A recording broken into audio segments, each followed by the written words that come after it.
And if they don't like the move, then we're ready to fly. But this is how we ride, this is how we do. Riding mud, sliding up higher in the groove. Don't give a damn about the cash we're spending. With the time we got, we choose to play it on the go, to stay out on the run. We all high, wild, and handsome. Ain't telling you what's right or wrong or what to choose. Hey, but this is how we do. This is how we do. This is how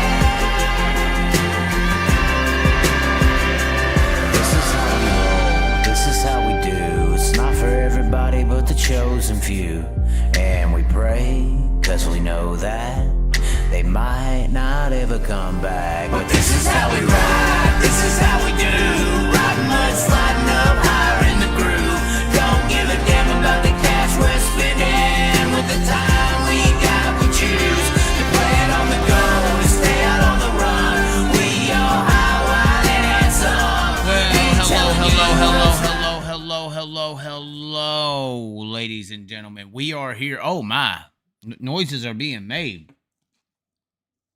We are here a little later than usual, maybe new usual. We'll see how it goes. This week's going to be very interesting, I think. Of course, Gateway Dirt Nationals this Thursday, I believe Thursday, Friday, Saturday.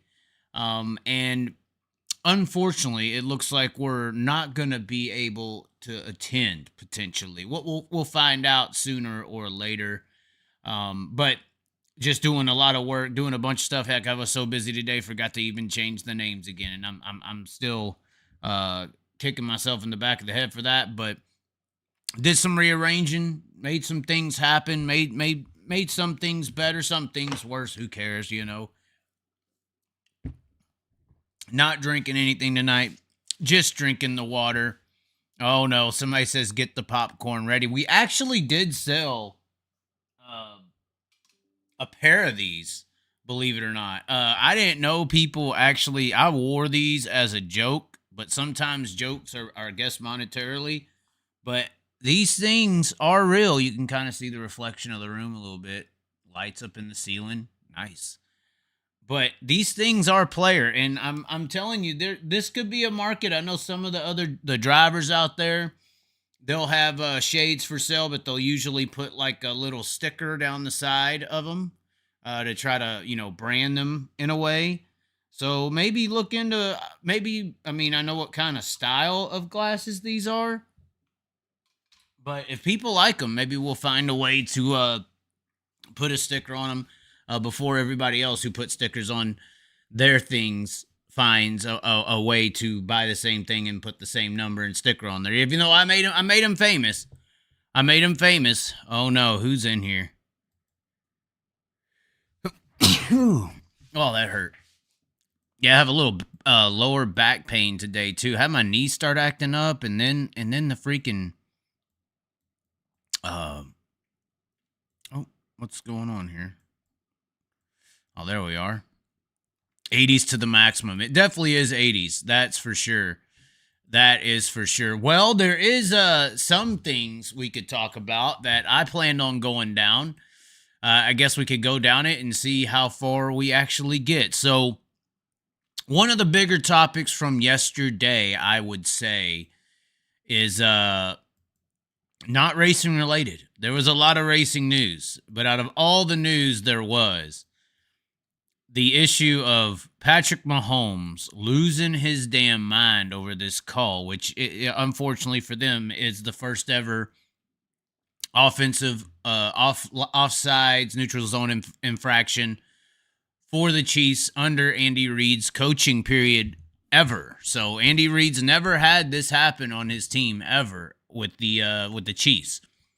But he goes off to bitch about the refs. Now, I was watching the game with a buddy when this happened, and then he goes, yeah, man, these refs are just so stupid sometimes. And there was some dumber calls than this one. Obviously, there was the other call with the Bills a couple plays later where they were offsides. They did neutral zone infract, and they didn't get called.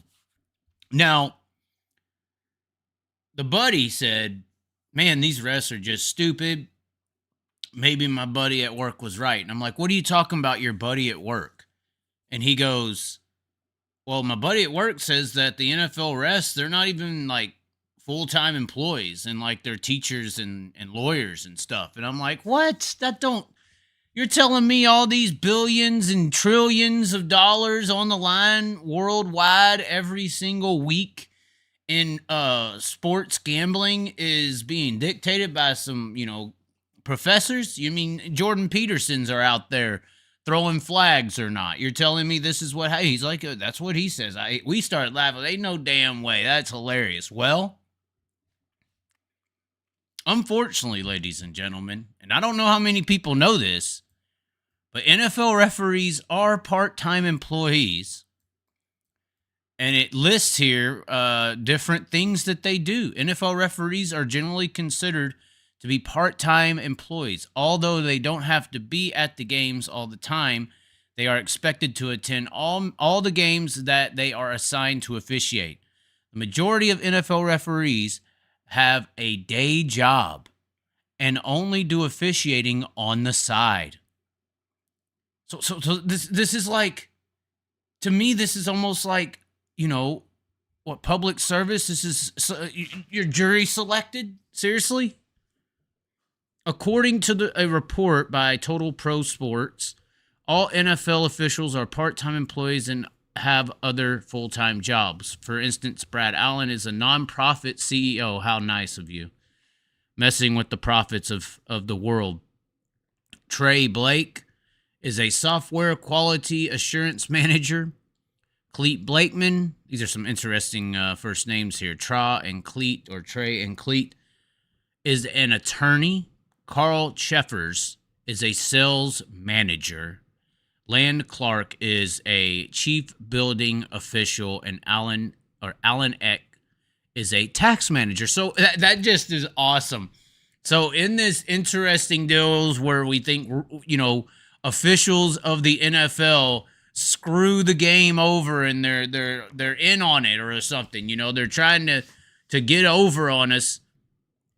The examples are nonprofit CEOs. We know how moralistically sound those positions have been. I mean, Blue Cross Blue Shield, software assurance manager, an attorney, a sales manager, and a tax manager. So you got the taxes covered for the nonprofit CEO. You got the attorney on call in case anything else goes wrong. And then you have a software quality assurance manager who obviously didn't mind fixing the voting machines in 2020. So this is just insane to me. Apparently, if you want to be an NFL referee and dictate trillions of dollars every week, you don't even have to be a professional. The part-time, and maybe they're refereeing on a professional level, but it's a part-time job for the referees. And they're out here, I'm sure that no attorneys are getting clients for any mysterious reasons.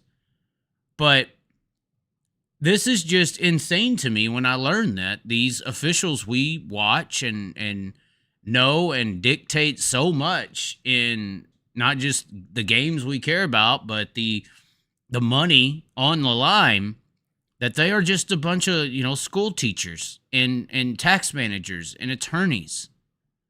And part-time. I mean, I get it. It's not like you got to practice all day to be a referee. So I get as to why it's a part-time thing. But it's pretty crazy. It's pretty crazy to know that they're not full-time for one, but then at the same time, they have these daytime jobs. They go to lunch today and say, they probably got off the field last night and said, you see how pissed off we made Pat Mahomes? He was so mad.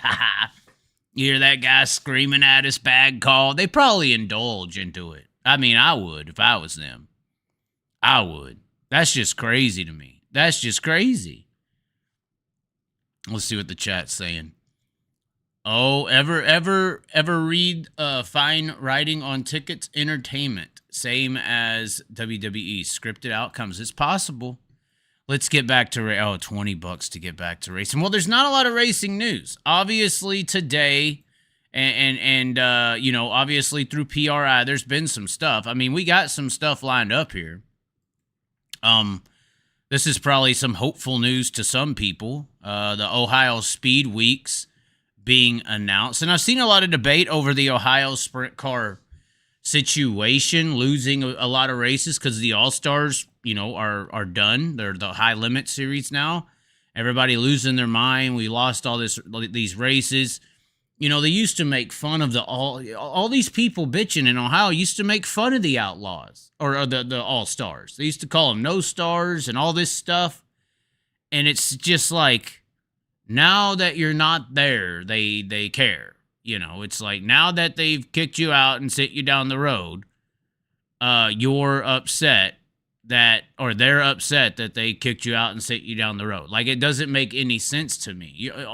Is this just like the granulous saying of you don't know what you got until it's gone? I mean, regardless, apparently Ohio Sprint Car 410 Racing is going to be paying like $7,000 more in total prize money this year, but it is going to have like 9 fewer races. And this Ohio Speed Week that used to be an all-star event is now a fast sprint car series event. And the battle for streaming supremacy is not on the table. This is a share me grab. This is a reach around event for Flow and Dirt Vision. It looks like they're going to be having all these races Friday through the next Saturday. But at the same time, they're going to be broadcasted on Flow and Dirt Vision with those two logos being on the flyer. And I guess High Limit's got their little tag in there as an associate. So it's slowly becoming Carlisle Group. The charter system's destroying the world, but never mind. I'm just kidding. Millstream being back on there, that's an interesting date. Will be interesting to see how that works out because Millstream was a cool track. I remember watching some races of it back in the day. But the typical schedule outside of that, Muskingum County getting in there too, Wayne County, Hilltop, the entertaining little tracks that most people never hear about. I mean, it is kind of weird how many tracks and how much racing goes on in Ohio, and most people really just resonate with Eldora when they think of Ohio, but there is a lot of race tracks there. And it seems like there's been good drivers come out and be in that region for years. So Ohio is a weird situation. I guess rock and a hard place, stuck between Pennsylvania and Indiana. And we know how big those states are in motorsports. Wings sprint car racing obviously slides to the PA side. But, I mean, when you look at the successes of some of the Ohio drivers and especially the Ohio events, it's kind of crazy how some of these others kind of go under the radar. And, a place like Fremont and Attica, you hear about those. And Sharon, obviously, Atomic, you hear. But it just seems like it doesn't get the same. All these other tracks just don't get no attention at all, like nationally. Obviously, Fremont will have a high limit date. I don't know if Attica has a big sprint car show at all this year. I think maybe they have the Outlaw show, the Doty. But it'll be interesting. Of course, Atomic's going to have some big shows with the 410 stuff. So it'll be interesting to see how this Ohio Speed Week goes. I know a lot of people are pissed off about Ohio. I mean, what's the comment saying? I mean, people have been really pissed off every time I see it. Who made fun of the All-Stars from Ohio? I've heard a lot of people call them the No Stars. Fremont does not have a high limit date. I thought, what's happening at Fremont? Is it Outlaw show then going back there? Something's happening at Fremont. I've heard people talk about it. Somebody said they already canceled their subscription next year for both Dirt Vision and Flow supporting local racetracks. Nice. That's nice. Good. Okay, World Outlaws back at Fremont. That's right. And the schedule coming out with the Outlaws and releasing drivers a little sooner than everyone else kind of, I guess, backfired in a way. I felt like the high limit came in there and really stole PRI. There was some other news around it that came out prior to that. I believe this was posted either the weekend or or even either the week of or right before PRI. I think this was right before. Nope, actually, it says it was posted yesterday. I remember seeing it earlier than that. But for those who know Emerson Axum, and then also some people may remember a driver named Tucker Klossmeyer. It looks like Emerson Axum Dunn has parted ways with Clausen Marshall, the non-wing driven to save lives situation. Obviously, they have partnered with Corey Day for the midweek shows at High Limit, driven to save lives, and Clausen Marshall, I would assume, same kind of banner at least. But Emerson Axum, another driver, honestly, this is what's best for him. Trying to save his racing career by getting out of non-wing sprint cars.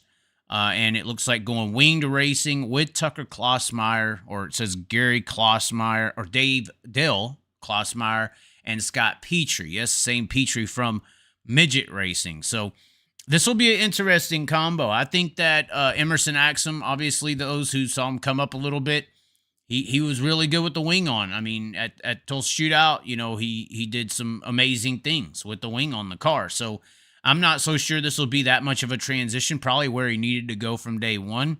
It does seem like there's more opportunities in non-wing racing for guys to just drive sprint cars, period. I don't really see a lot of opportunities for guys to drive sprint cars in winged racing right now, back to car owners and ownership and all that.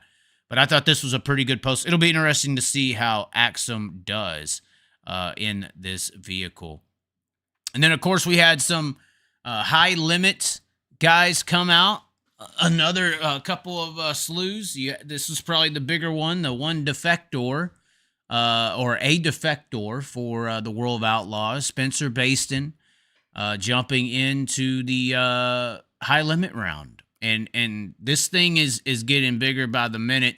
Of course, Chris Wyndham also. But then you had this post of Brad Sweet. They thought it was funny to say 7 straight days of work and Brad Sweet killing clawing the competition. Now, this charter system and this idea, and this is it isn't really an idea of Brad Sweet, this charter system, right? I mean, I'm sure it had a lot of people involved in making it, but when it came out, well, I feel like most people were like, oh, so this is how it's supposed to be done. And that's what happens when newer people get involved into, powerful positions that kind of can dictate and make things happen, is they start doing commonsensical things that everyone's wanted, but nobody's done before, because the people who are thinking outside the box are usually in the they're not at the top able to make decisions. They're in the employee department. That's the issue with a lot of businesses and organizations in the world is they fail to promote from within. They try to go out there and get the next best employee here, next best guy here to come in and run this and run that, when really it's probably the guy who's working the floor that knows more and has better ideas and ways of doing things. It's just you're too arrogant to want to do them yourself because it's his idea, not yours. So this charter system is basically doing a duh, because owners need to make money, duh. And this situation we've seen with streaming and numbers and not being able to see them and this, that, and the other, it's like, duh. And then he comes out with his agreement with his teams and goes a completely different route and says, we're not just going to show you the numbers. We're going to show you all the numbers, how much money we made, and then we're going to give you 50% or a percentage of 50% of the income when we figure that out. Of course, if you haven't seen it, the teams that sign up for this next year, the way you're going to get into that 10-team charter system that will start awarding team owners and their charters, at least, money at 50% of streaming revenue divided up between the 10 teams. Next year, they're going to race high limit, obviously, and the top 5 will be locked in from 2024 into 2026's first charter year. And then in 2025, they're going to come in, do another set or another year, and then the best 5 not already in the 5 that were locked in 24 will then be locked into 26, and that will establish your first true 10-team charter system for the high limit sprint car series. Now, I think they did it very smart here by opening a year, because I think if next year goes smoothly and high limit gets to the end of the season and it looks all great and gravy and everything looks fine, I don't know how a team owner, which is what the money men of the sport, I don't know how the money men of the sport are going to sit back and not jump in next year and say, I don't want to win. I don't want to make money. I don't want to cut. I don't want transparency. I don't know who's not doing that.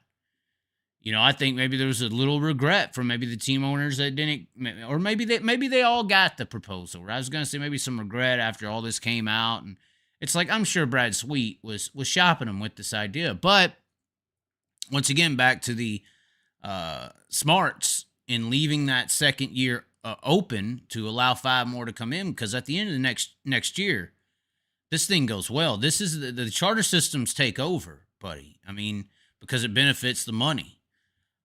So next year is going to be insane to see who jumps in or jumps out. And that's basically the difference between jump in the boat and survive or jump out and die, because I don't know how this is going to lose.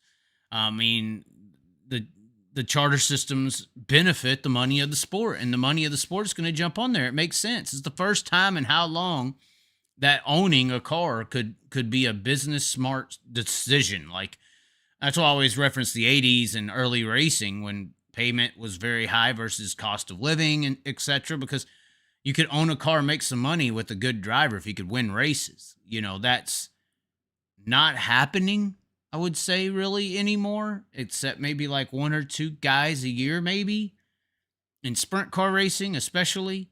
So going to this style is going to attract the money of this economic world known as sprint car racing.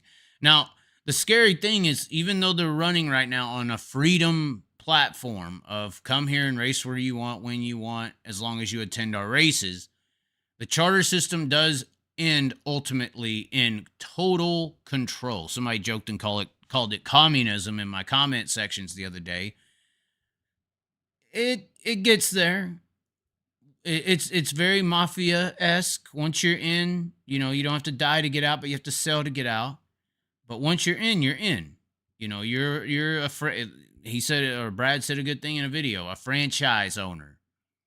You can't just like take your franchise and leave. You have to sell your spot, you know, so, and that could be profiting or not as profiting, but 6 years down the road, this comes over in 2 years and becomes active, you know, and then they got to deal with the Outlaws for a few more years to take them out.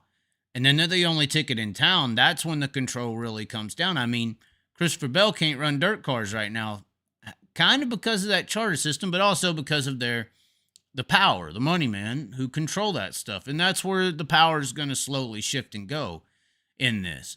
Now, the other scary thing is, you know, I've sat here for years and said nepotism monarchy is a destruction of America and independence and merit and American dreams. And that's very, very true. And the unfortunate thing here is that this whole series does seem to be full of a lot of nepotism and monarchy.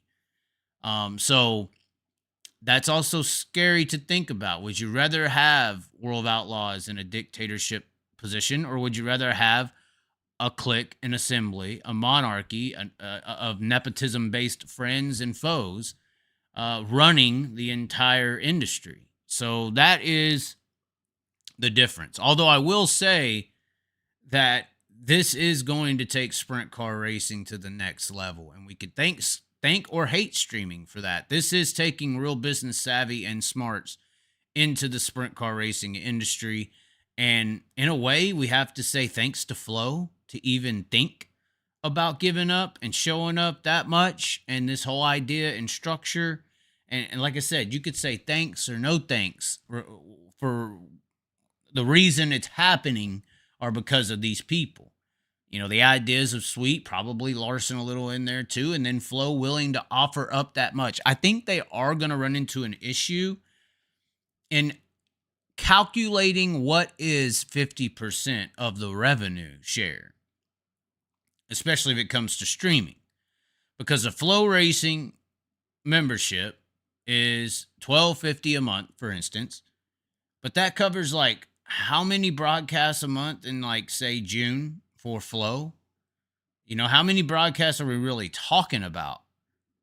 10,000, 20,000. Okay, so you're going to take 12, let's just say it's 2,000 productions on Flow Sports.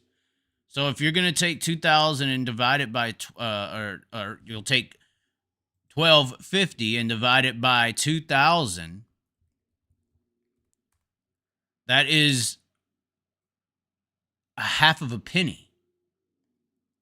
So a half a penny per production, and then say the high limit race gets views.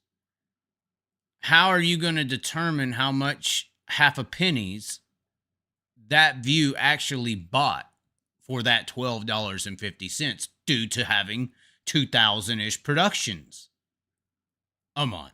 I mean, I don't know for a fact, but there's a hell of a lot. I mean, there's a hell of a lot in racing season. What happens when you add in all the other sports that they cover every week, every day? So that's where I think that's where I think the big gray area is at in this revenue sharing situation. It's actually trying to pinpoint what the revenue is of a single series view, out of, or a single entity's view count in a platform that is, once again, $12.50 a month, that probably has 2,000 plus productions a month, that you can't really say just because they watched High Limit, that doesn't mean that they spent $12.50 or $150 a year to do it. They could have been a wrestling guy or this guy or a Lucas Oil late model guy. So and then if you're going to say, oh, well, they deserve all that $12.50, so then where are the teams in the Lucas Oil world? Where are they going to start bitching now? Where's my revenue streaming share? Because I feel like maybe I was a part of that Flow purchase as well. So this is where I think that this whole 50% of streaming revenue, unless they're going to split off and do their own little sub package, which, God, I hope I'm not giving them a damn idea. A sub package within the subscription, you buy the High Limit upgrade for $12.50 a year or whatever. You buy the High Limit upgrade within your Flow Sports for an additional $40 a year or something. Then you could kind of tell. Hopefully this is not what they do. Although I've been very right on a bunch of my predictions over the last year or so, and I really don't know if I should continue to try to be. Maybe I should make some glorious positions, like I'm going to be a millionaire. Well, hold on, let's see. Did I win the Kyle Larson truck? Who won that Kyle Larson truck? I know, I'm just kidding, but I just feel like I've been making some predictions, and hopefully that's not a way they go about it to try to figure out how much that $12.50 is. But I just think I'm curious to try to understand the math that they are going to produce in 2026 on how much that actual streaming revenue number is. Just because there's so many productions, so many things, how can you determine how much one view, like Jeremy Elliott's Sprint Car Unlimited, like these newer ways that streaming services are doing it to help local tracks, is they're not doing a monthly service. They're doing a single event ticket purchase or viewing purchase. It's usually a couple dollars more than the front gate. That way they know every dollar that's brought in for what exact event, and they're able to properly disperse income from that number because they know that everything is right here in this pocket. And that's why I even think, okay, well, maybe they'll do a high limit upgrade or something, because that would be the only way you could separate that high limit purchase or view from everything else that's going on.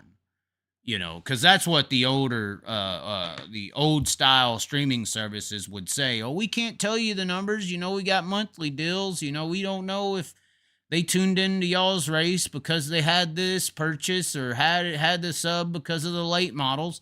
So this is just something that's very confusing to me. I'm looking forward to seeing how they do it. Although it is a charter system. It sounds great. It does sound great how they got it set up. I'm just curious how they're going to actually get those numbers. All right, let's look at the chat here. We got the chat rolling. Oh, nobody's even doing any chat stuff. Let's see here. It will be eyes on each race and high limit specific productions along with advertising. I don't know how you can know that. I don't know how you could do that over other high limit specific productions. How can you tell which person is watching just because it's high limit? I still don't see how that works out. Here's a list, I guess, of all the flow stuff: basketball, baseball, volleyball, hockey, bike racing, tennis, bowling, wrestling, skiing, motocross racing, really getting thin. That's what I'm saying. How can you tell me what one or two events on a weekend is actually getting one of those people to buy a flow subscription? So the math they're going to use to get to a number is going to be interesting. Chaz predicts Flow will air high limit on YouTube with no paywall. I do think the one thing that's going to either, and I hate to once again be giving them ideas, I think they're going to put a subscription deal. Like I was saying in my video the other day, I can make it to where y'all couldn't watch this live video right now, unless you were a channel member at whatever level, like the $2 mark or something. You would have to be giving my channel $2 a month to be tuning in to watch this. I'm thinking that from what I'm hearing, everybody's just going to start watching replays on YouTube and not have a subscription at all to either. I'm thinking they're going to do that to the replays on YouTube. I think World of Outlaws and Flow and y'all smart people out there, I don't know if this is the smartest idea I've had for you, but if I'm looking at everybody saying fuck Dirt Vision, and I'm just going to watch YouTube highlights, I'm about to fuck that plan up, and I'm going to set up a Dirt Vision YouTube Express payment level membership on my channel, and I'm going to make it like $4.99 a month or $2.99 a month or something, very low, and all the highlight videos that I put out from World of Outlaws, Sprint Car, and late model races, you have to have that $5 channel membership to view it. And that's the way you protect yourself from these people who are dropping you because of this high limit Kyle Larson, you're an asshole to Brad Sweet deal.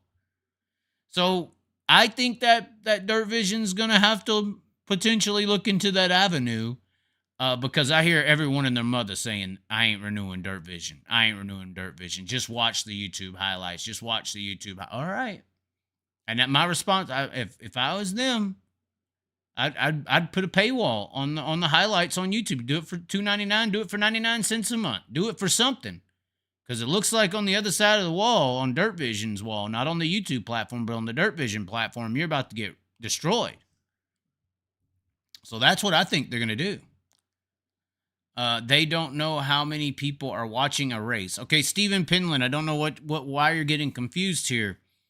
They know how many people are watching a race. But the number of watching the race isn't necessarily a number of people who bought that race or bought the subscription for $12.50. You can't tell me if High Limit, even if High Limit has 1 million viewers, it could be 2,000 of them were from the volleyball. They watch volleyball. 20,000 of them watch late models usually. They bought Flow for late models, and they're just tuning in because High Limit's a part of the subscription. You can't, I don't know how, like I said, it's going to be interesting math for them to actually pinpoint a dollar value on the view of a race because it ain't tracked with a purchase. It's not like you buy Flow Sports subscription and you only get High Limit or you only get these others. You get all of it. And people usually know that when they buy it. So and it's a yearly deal, $150 a year. So you could buy it in February or January for the late models or the shootout or the Chili Bowl, and you got the rest of the year. And you're going to tell me because I bought Flow for the Chili Bowl for $150 for 1 year, and I get all this other late model and USAC and all this stuff, you're telling me you're gonna count my $150 that I bought for all this stuff, and you're gonna charge it to the high limit racers as they're responsible for my purchase of flow? So that's what I'm saying. Like, I could still tune in and watch that'd be like there's some big college wrestling match going on, and somehow us racing people hear about it, and we go with our Flow Sports subscription, and we go and watch this final match or big badass college wrestling match, even though we definitely didn't buy it for them. And then the wrestling people are like, we should get paid for their viewership. I'd be like, hold on, I didn't buy this shit. I bought the racing stuff. This comes with it, right? So that's what I'm saying. How are you going to count that view? I don't get how they're going to do it. I just don't see how they're going to do it. Stephen Blakesley, fresh off of staying at South Point, going to Las Vegas Motor Speedway. Horrible, horrible deal. Flow part owns the series, so it'll just be a rights fee like traditional sports. Then split the rights fee in half. Number is going to be $5 million divided in half, then divided by 10.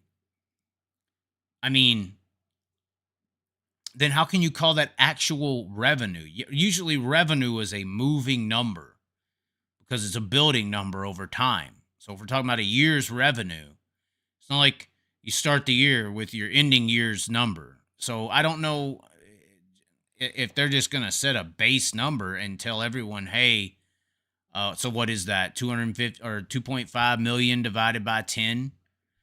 What is that? I'm sure some of you already know. You're like, you idiot. So 250,000 extra a team. Is that what they're just gonna flatline it? And if that's the case, it ain't gonna dent the Outlaws.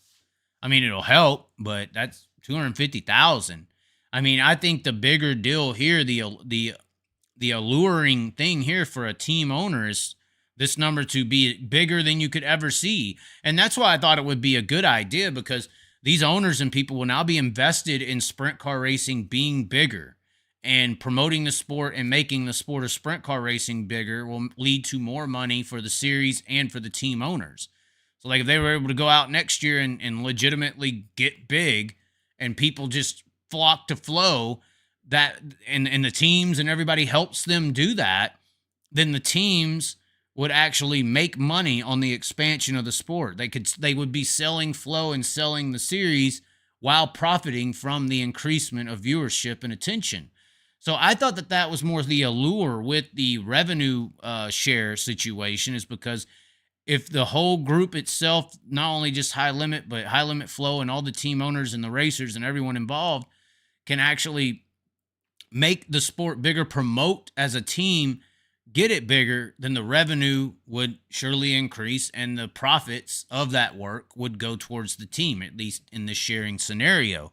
But if they're just going to baseline how much it is and just say it's a fee, I don't know if that's the right way to do it. I think that the revenue should be a moving target. I think it should be almost like sales. You earn what you sold. You get the stuff up to a certain point and then you profit from that.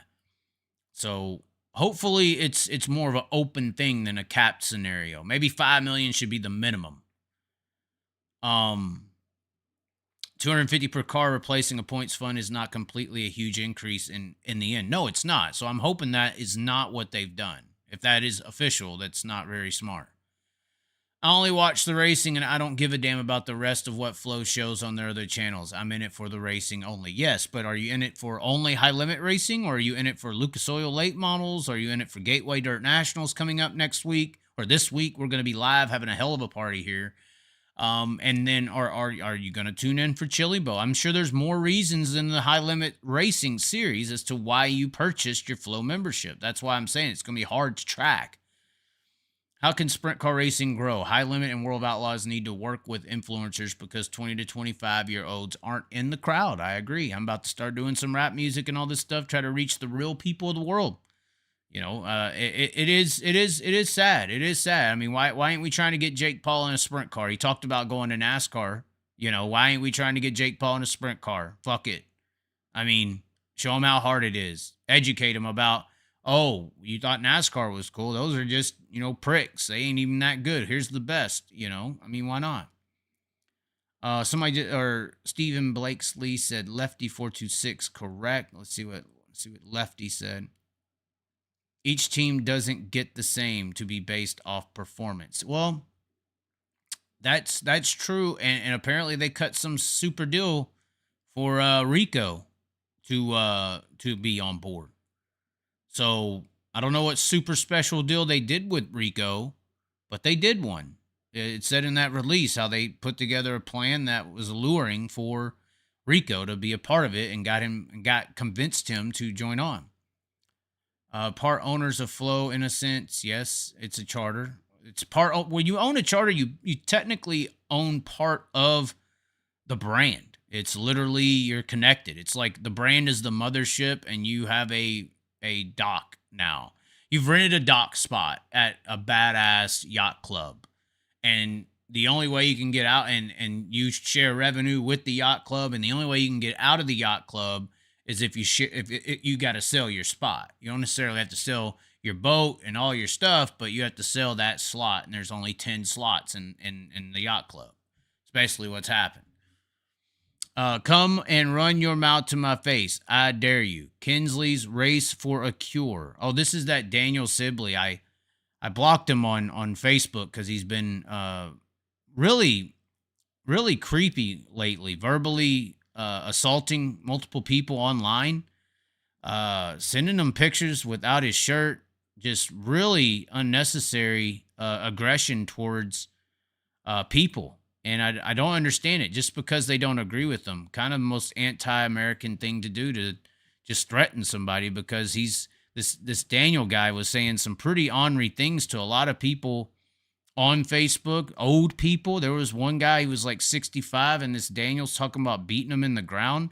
I just don't stand up or with people like that. So, I mean, thanks for the $2, but I just don't need the $2. Hopefully it goes away. So I know streaming is taking over, but don't the series still have other avenues of income? I'm sure the sold out shows make some money too. Oh, I'm sure they do, but it's probably a lot of stuff like the Outlaws have been doing, where it's a shared show scenario where they're renting tracks, or going in with the promoter. I heard last year High Limit had like 3 kind of promotional packages.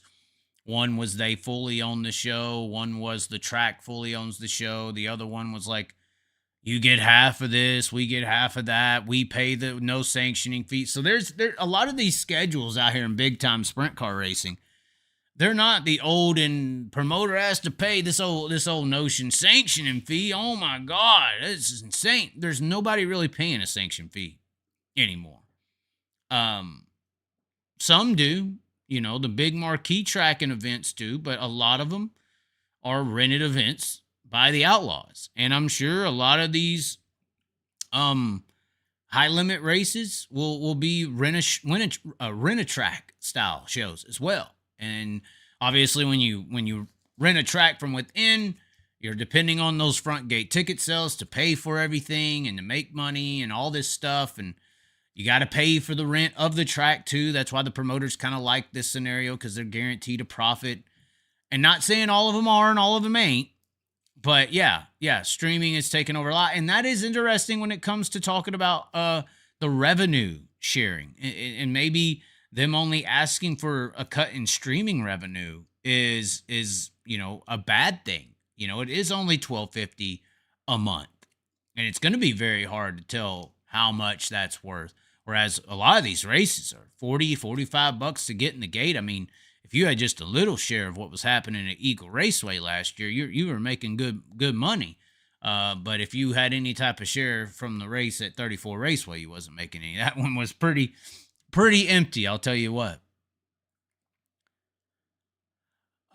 Sell in-car footage. I don't know what that means.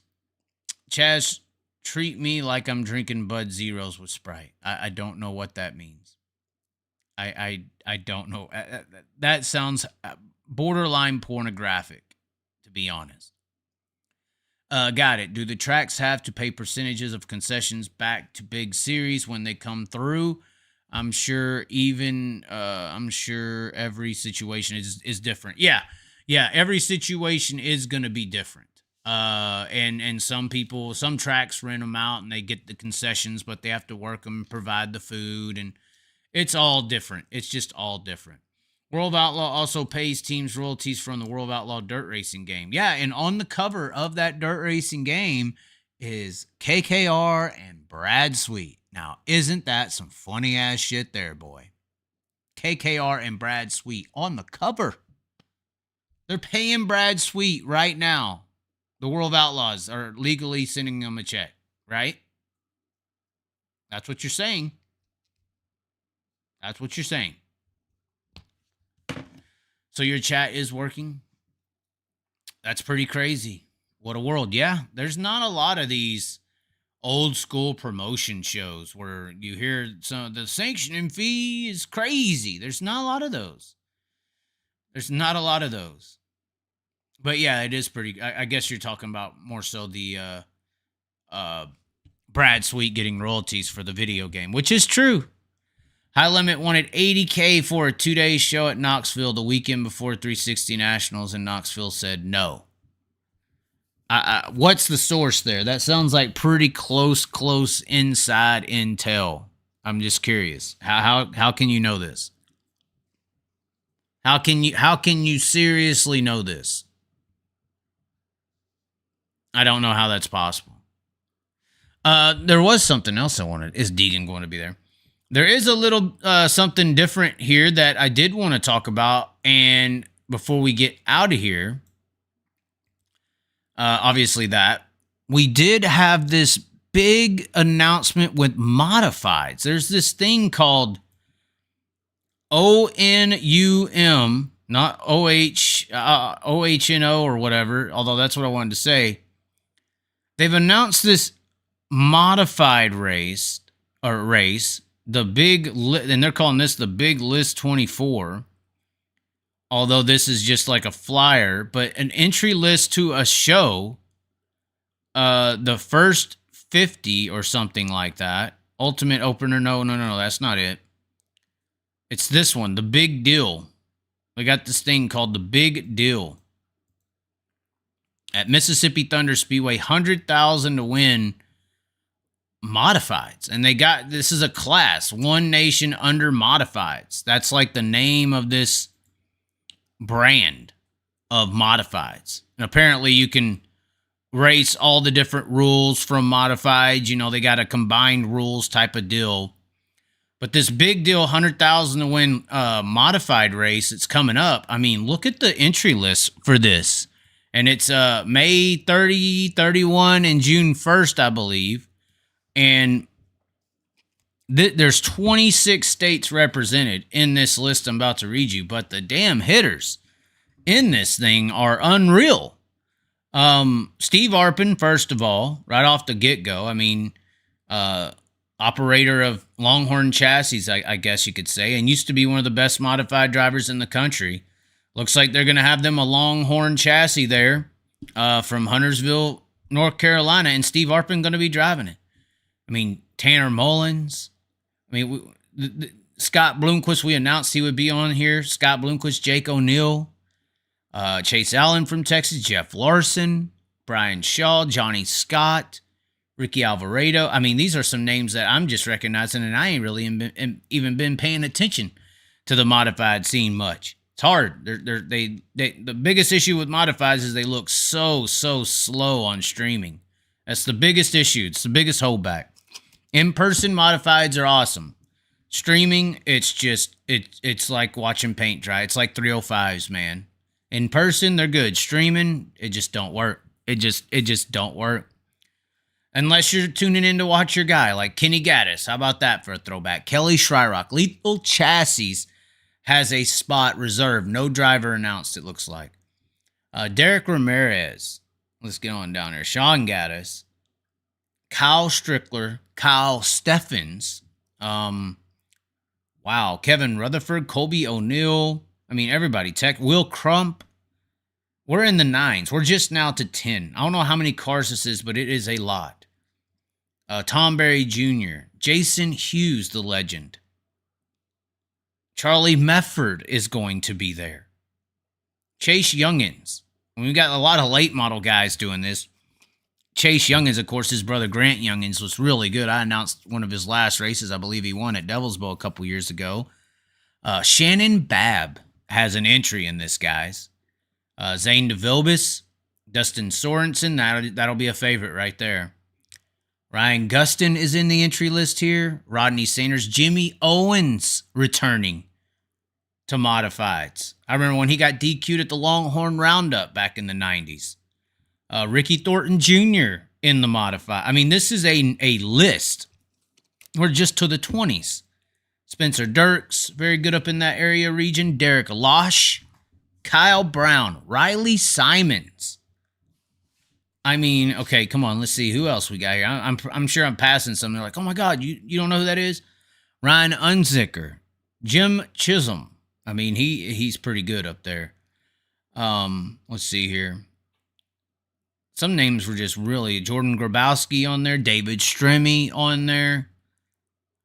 Buzzy Adams. Wow, Buzzy Adams on the list. Casey Burdett. Jake Tim. That'll be interesting. Of course, the Tim family, operators of that facility out there with Tyrone Lingenfelter. William Gould, Dan Ebert. I'm sure there's names on here that y'all are recognizing that I'm not. Lucas Schott. Oh, my. Billy Jack Brutchin. How about that one? Chad Wheeler coming up on there. We're in the 90s, so we're getting close. Joe Duvall, Tyler Erb in a modified. Mike McKinney. Cade Dillard.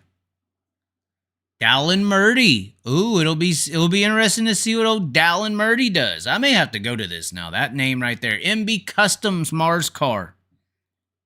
Wow, MB Custom Mars car. Really very good modified chassis, MB Customs.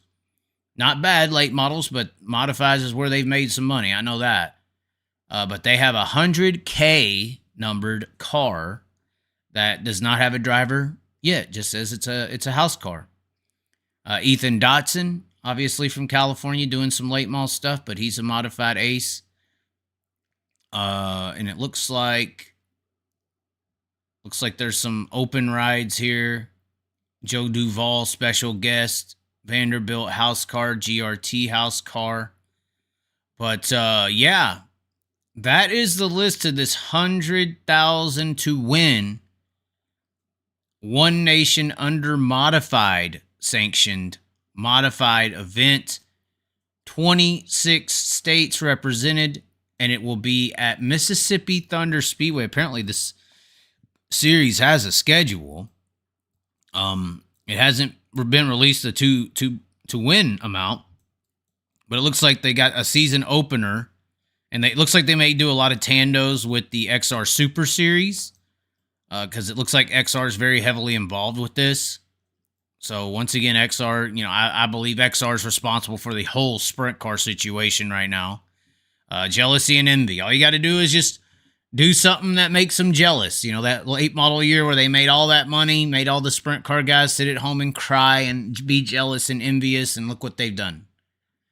Look what they've done to try to catch up to the late model. It's not like we're born, wanting a big mansion and a badass sports car. We're not born thinking or knowing of any of that. It's the world that shows us things that we don't have, that we want, that makes us do all kinds of crazy shit. I mean, some people do some really bad things to obtain that. So it's very interesting how influence actually does hook you in the mind. But looks like they're going to be going to Kokomo. That'll be interesting. And then Las Vegas Dirt Track the end of the year. But that's it. Mississippi Thunder Speedway 3-day show. One of the most impressive entry lists this year, period. And it'll be interesting to see. What do y'all guys? Y'all are sprint car people. Y'all probably don't give a damn about this modified stuff. What is Dank Dank talking about? 6,900 to win, 360s with mufflers. Okay. It's all negotiable. Track to track. Okay. They're talking about the stuff. I guess you were just listening and learning at that point. Listening and learning about this modified show that you haven't heard before. I guess that's pretty much it. Just coming up on the hour. I got some music stuff we're trying to shift around. We're trying to still do these lives, but we're trying to work too. Oh my God. It's been going, ever so going. I don't even know if I'm going to be going to Gateway. Probably get coerced into going somehow. But if I don't go, we will be doing live watch parties here, getting live reactions, call-ins, all night long each night. That would be pretty cool, I think. Staying here and doing something like that. A live watch party with live reaction. So if something happens like the You Can't Park That guy happens, you can call in instantly and get a reaction. That would be pretty cool to have a show going on during the event like that. That way we can all kind of watch at the house together as well, in a way, even though we're not there. So thinking about doing that, hopefully putting out some more music work. I think we're going to get some more headlines as we move into the week with High Limits still to come. I know Courtney hasn't announced. I know Marks hasn't announced, and they are definitely on the border of doing something. So we'll have to just, once again, just sit here and stay tuned, just like y'all have this whole entire time. Definitely thank you for tuning in tonight and for the super chats, especially the people earlier. Unfortunately for Daniel Sibley, I don't really care to have your super chat, and I don't think anybody wants to hear your chats with how you've been chatting to him. I mean, it was pretty bad. You ain't came after me. You just did, just because I don't endorse it. But that's a whole nother level of anger. I don't know what the hell's wrong with them. But regardless, thanks for tuning in. Be sure to like the video, comment below. Memberships below, once again, links in the description. For apparel, we got some nice new shirts and stuff on the website as always. And yeah, music is coming, buddy. The music is on deck. We're probably going to release a music video here in the next 2 days with the Down in These Roots version. Just got to sit here and put on some finishing touches. Anyways, ladies and gentlemen, as always, be sure to subscribe. We will catch you next time.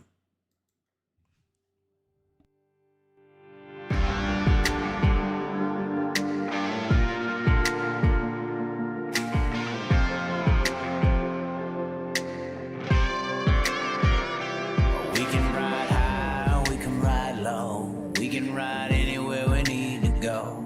We can ride all night up to the morning, as long as we make the show.